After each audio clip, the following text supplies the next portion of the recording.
des élections du 5 mars 1933. Progressivement, l'Allemagne devient nazie.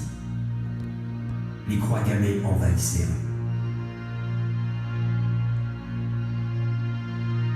9 novembre 1938, c'est la nuit de cristal.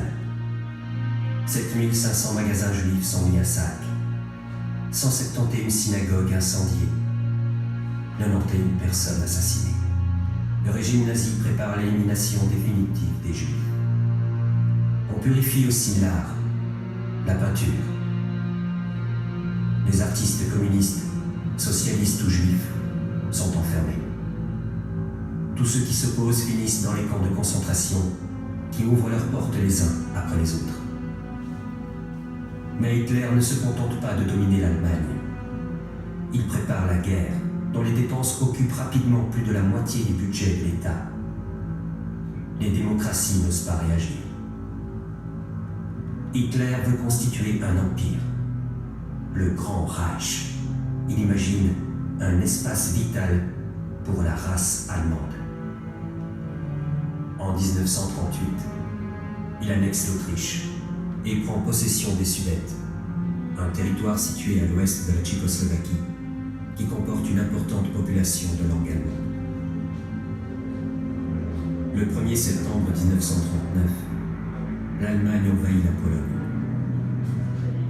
Pour défendre leurs alliés, la France et l'Angleterre réagissent. La Deuxième Guerre mondiale est déclarée.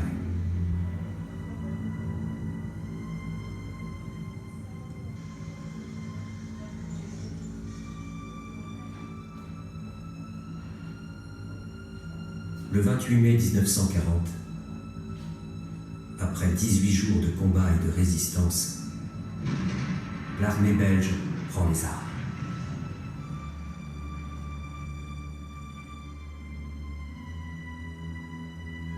Mais pourquoi Hitler choisit le site de Brûlis-de-Pêche pour installer son quartier général? Brûlis-de-Pêche se trouve près de la frontière française.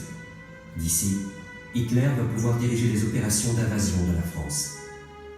Il est près de ses troupes, mais à l'abri dans un site très boisé, dans le plus grand secret.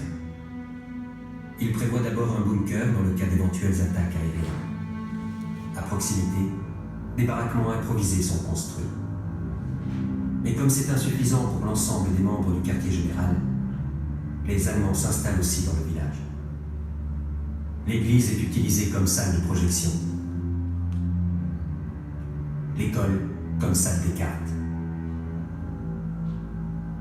Tout ceci est mis en place en une semaine par 200 à 300 ouvriers allemands.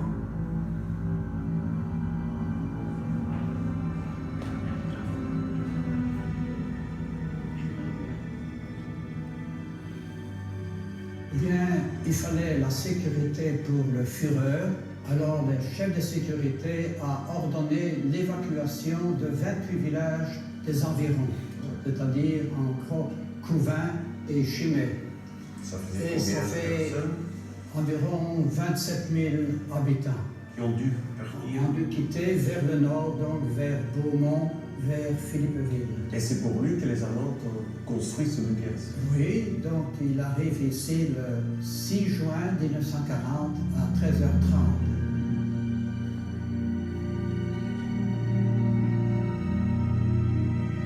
Mais que se passe-t-il pour les habitants de la région? Marie Mettens avait 10 ans en 1940. Elle habitait dans une ferme à Cudessart, un petit village tout près de Brûlis. Le 27 mai 1940 est un jour qu'elle n'a jamais oublié. Est-ce que vous saviez qu'en mai 1940, les Allemands étaient ici pour construire des bunkers? Nous, on ne savait déjà pas qu'on construisait un bunker puisqu'on était partis, ils nous avaient évacués. Chassés par les Allemands. Chassés. Chassés Ça par s'est les passé Allemands. comment? Un lundi après-midi, 2 Allemands sont passés de maison en maison avec un ordre d'évacuation. On devait partir dans les 2 heures. Vous ne savez pas pourquoi Ah bon? ils vous ont chassé? Non, on ne savait pas. Les Allemands nous chassaient. Sans explication. Sans explication. Et pas, je vous dis, on n'était pas aimables du tout. Ça, je me souviens très bien.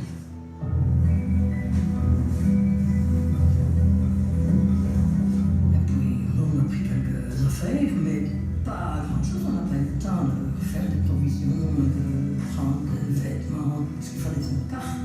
les gens devaient partir, tout le monde devait partir. Les Allemands ont dit de ne pas serrer la porte, de laisser la clé sur la porte, pour montrer que la maison était vide. Et puis on est descendu, accompagné par les Allemands, jusqu'au couvent. Et vous êtes allé où alors? Et alors, le lendemain matin, on est reparti, toujours sous la surveillance des Allemands, la direction Marignanbourg, jusqu'à Philippeville. Toujours avec les Allemands qui nous accompagnaient. Et à Philippeville, ils ont dit qu'on pouvait aller où on voulait sans faire demi-tour. On ne pouvait pas revenir. On ne savait pas pourquoi.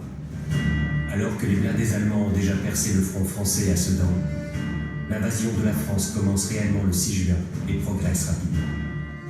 Privée de l'appui britannique, profondément démoralisée, l'armée française ne peut éviter une terrible débâcle.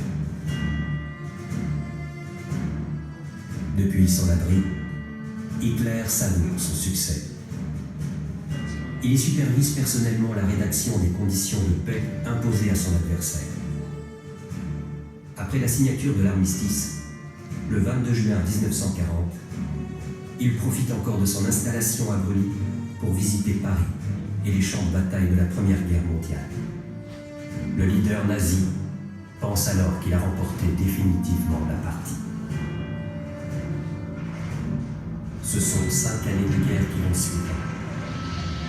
On combattra dans le monde entier sur terre, sur mer et dans les airs. 5 années qui plongeront le monde dans le chaos. Comme bien d'autres pays, la population va devoir vivre sous l'occupation allemande, privée de ses principales libertés, sous une menace quotidienne. Mais certains vont choisir de résister, de s'engager au péril de leur vie.